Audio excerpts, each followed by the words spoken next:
Welcome, स्वागत है आप सभी का हमारे इस नए वीडियो में। यीशु मसीह के नाम में सभी को जय मसीह की। दोस्तों आज मैं आपको कुछ ऐसी बातें बताने वाला हूं जो कि आप लोगों में से कुछ लोगों ने मुझे कमेंट करके पूछा, उसका जवाब मैं आज आपको देने वाला हूं। आज का जो हमारा वीडियो का विषय होने वाला वो है कि प्रार्थना करने का सही तरीका क्या है, कैसे आप एक अच्छे तरीके से प्रार्थना कर सकते हैं। और आज का वीडियो तो उन लोगों के लिए बहुत ही अच्छा होने वाला है जो प्रार्थना नहीं कर पाते हैं या ज़्यादा समय तक प्रार्थना करने में बैठते हैं तो उनको नींद आ जाती है, उनको थकान होने लगती है, कमजोरी आने लगती है, कोई ऐसी प्रॉब्लम आ जाती है जिसके वजह से प्रार्थना करने में दिक्कत होती है और वो प्रार्थना नहीं कर पाते हैं। तो ऐसे लोग ज़रूर आज के वीडियो को पूरा देखें। अगर बीच में आप वीडियो छोड़ के चले जाएंगे तो आपको समझ में नहीं आएगा। अंत तक वीडियो को देखें तो आप अच्छे से समझ पाएंगे और आज के वीडियो समझने के बाद आपका प्रार्थना का जीवन है जो बढ़ जाएगा और अच्छा हो जाएगा और आपके समय भी बढ़ जाएगा प्रभु के संगति में बैठने का। और किस तरीके से प्रार्थना करना वो भी मैं आज इस वीडियो के माध्यम से आपको बताने वाला हूं। इसलिए वीडियो को बहुत ध्यान से देखें और वीडियो को देखने के बाद आप अपने मसीह भाई बहनों में इस वीडियो को जरूर शेयर करें ताकि उन तक भी ये वीडियो पहुंच जाए और उनको भी ये जानकारी मिल पाए। और पहली बार अगर आप हमारे इस वीडियो को देख रहे हैं तो हमारे चैनल को ज़रूर सब्सक्राइब कर लें। और अभी तक अगर बिना सब्सक्राइब किए हुए हमारे वीडियो को देख रहे हैं तो आप सबसे अनुरोध यही है कि हमारे चैनल को सब्सक्राइब कर लीजिए, क्योंकि ऐसे ही बाइबल से रिलेटेड और मसीह से रिलेटेड वीडियोस हम इस चैनल पर लगातार रोजाना लाते रहते हैं जो आपके आत्मिक जीवन को बढ़ाने में, आपके आत्मिक जीवन की उन्नति के लिए बहुत ही लाभदायक है और प्रभु यीशु मसीह के आगमन के लिए आपको तैयार करने के लिए बहुत ही लाभदायक है। इसलिए चैनल को सब्सक्राइब जरूर करें। तो चलिए दोस्तों, देर नहीं करते, आज के इस वीडियो को शुरू करते हैं। तो जैसे कि मैंने वीडियो की शुरुआत में कहा कि बहुत सारे लोगों ने मुझे कमेंट किया है और कुछ बातें मुझसे पूछी हैं। तो आप में से बहुत सारे लोग जब हमारे वीडियोस में कमेंट करते हैं तो उनमें से बहुत सारे लोगों ने ये पूछा कि सर हम किस तरह से प्रार्थना करें, हमें प्रार्थना करना नहीं आता।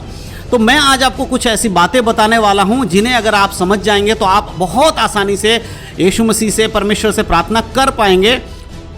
दोस्तों मैं आपको एक बात बताना चाहता हूं, हम सभी लोग जिन्होंने यीशु मसीह को अपने उद्धारकर्ता के रूप में ग्रहण किया, यानी कि हम सब जो अन्य जाति से आए हुए लोग हैं, हम सभी लोग ऐसे जगह से आए हैं जहां पर इस तरह की बातें हमें नहीं पता थी कि प्रार्थना कैसे करना है, क्या होता है। हम अपने इच्छा के अनुसार, अपने मन के अनुसार करते रहते थे, जैसा लोग करते थे वैसा देखकर हम करते थे।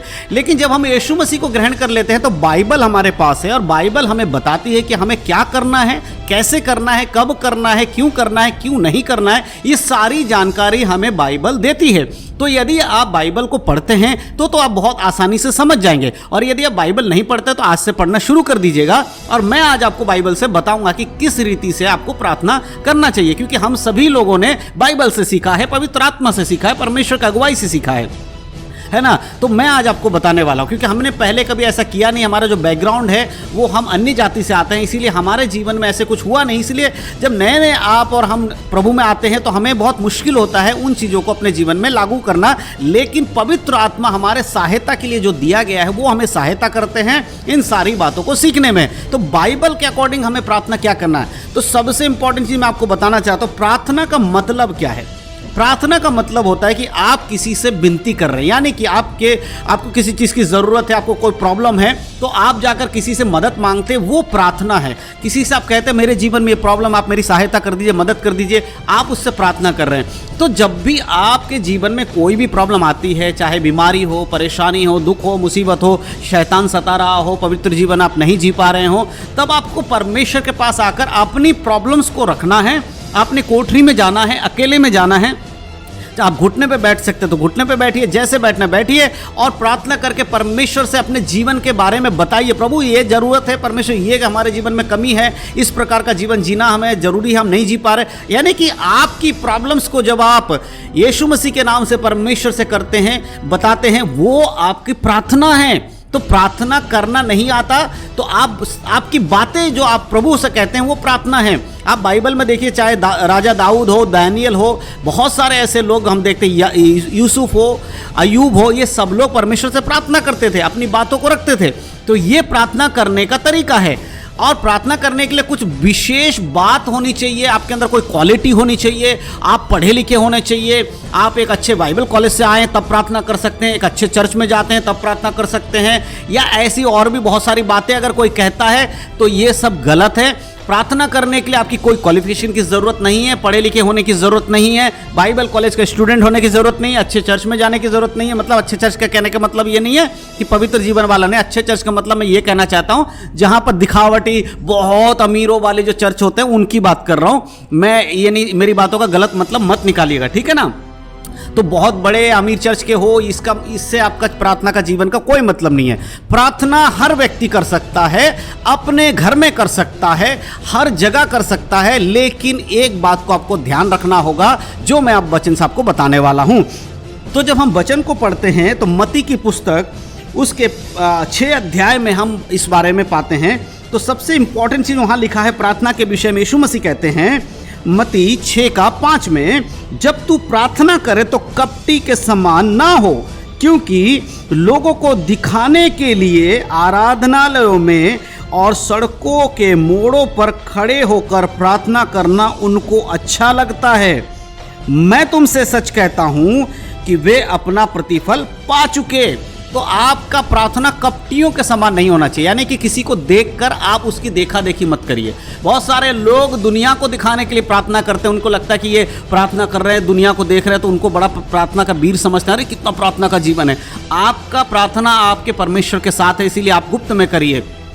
सामूहिक प्रार्थना होती है जब सब मिलकर प्रार्थना करते हैं, वो अलग है, लेकिन जब आप पर्सनली प्रार्थना करते हैं तो उसको आप गुप्त में करिए, अकेले में जाइए, कमरे में बैठिए, आप अकेले में परमेश्वर से बातचीत करिए, उस तरह का प्रार्थना करना है। और उसके आगे अगर हम 6 आयत को पढ़ते हैं, लिखा है, परंतु जब तू प्रार्थना करे तो तू अपने कोठरी में जा और द्वार बंद करके अपने पिता से जो गुप्त में है प्रार्थना कर, तब तेरा पिता जो गुप्त में देखता है तुझे प्रतिफल देगा।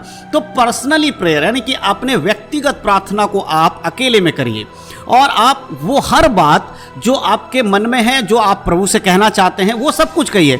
आप लोग जो प्रार्थना विषय हमें कमेंट में लिखकर देते हैं, आप ये बिल्कुल ऐसे के ऐसे आप परमेश्वर के सामने रख सकते हैं। आप प्रभु से प्रार्थना कर सकते हैं, परमेश्वर मेरे जीवन में ये प्रॉब्लम है। बहुत सारे भाई बहन मुझे प्रार्थना में ये भेजते हैं कि हमें गवर्नमेंट जॉब चाहिए, हम जॉब के लिए इंटरव्यू दे रहे हैं लेकिन हमारा जॉब नहीं लग रहा है। बहुत सारे लोग लिखते हैं कि हमारे जीवन में बहुत बड़ी बीमारी है जो काफ़ी दिनों से है, वो ठीक नहीं हो रहा है। बहुत सारे लोग लिखते हैं हमारे परिवार में कलेश है, उसके लिए प्रार्थना कर दीजिए। ये सारी चीज़ें जो आप हमें कमेंट में लिखकर बोलते हैं, अच्छी बात है, हम आपके लिए प्रार्थना करते हैं, लेकिन यही चीज आपको परमेश्वर के सामने भी बोलना है। अकेले में बैठकर जो आप कमेंट में जिस तरह लिखते हैं उस तरह परमेश्वर से बोलिए, और जो जेन्युइन है उस चीज को बताइए। परमेश्वर आपकी प्रार्थनाओं को सुनता है। ये नहीं है कि मैं अगर प्रार्थना करूंगा तो ही परमेश्वर सुनेगा, ऐसा नहीं है। वो आपके मुंह से निकलने वाले शब्दों को भी सुनते हैं विश्वास के साथ। बहुत सारे लोग इसलिए प्रार्थना नहीं कर पाते कि उनको ये लगने लगता है कि हम तो पापी लोग हैं, हमारी प्रार्थना परमेश्वर क्यों सुनेगा।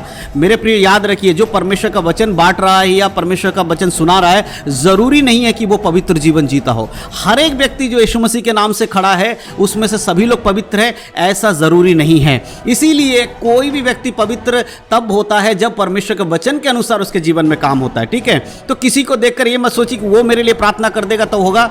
मेरा कहने का मतलब ये नहीं है कि बाकी सारे लोग गलत हैं, नहीं, मैं ये बताना चाहता हूं कि आप खुद पर भी विश्वास कीजिए कि परमेश्वर आपकी प्रार्थनाओं को भी सुनते हैं, आपके जीवन को भी परमेश्वर देखते हैं। तो आप जब प्रार्थना करते हैं तो अपने जीवन की बातों को परमेश्वर के सामने रखिए, जैसे कि आप अपनी बातों को अपने दोस्तों को बताते हैं, बहुत खास दोस्तों को बताते हैं, अपने माता पिता को बताते हैं, अगर आप विवाहित हैं तो अपने पति या पत्नी को बताते हैं। ये सारी चीज, अगर आप बच्चे हैं तो अपने माता पिता को बोलते हैं। इस तरह से आपको परमेश्वर के सामने अपनी सारी प्रॉब्लम्स को रखना है, यही प्रार्थना है। तो प्रार्थना करना अगर आपको नहीं आता तो आज मैं समझता हूं कि आप समझ चुके हैं कि प्रार्थना कैसे करना है। इसीलिए जब भी आप प्रार्थना करें विश्वास के साथ करें और अकेले में जाकर करिए, और प्रभु से यह भी प्रार्थना करिएगा कि परमेश्वर मुझे प्रार्थना करना नहीं आता, पवित्र आत्मा आप मुझे सिखा दीजिए। तो सबसे पहले जिनको प्रार्थना करना नहीं आता वो इस बात को लेकर परमेश्वर के पास जाइए और प्रार्थना करिए कि प्रभु आपको बुद्धि दे प्रार्थना करने का, परमेश्वर आपको ज्ञान देगा और आप प्रार्थना कर पाएंगे। तो आगे से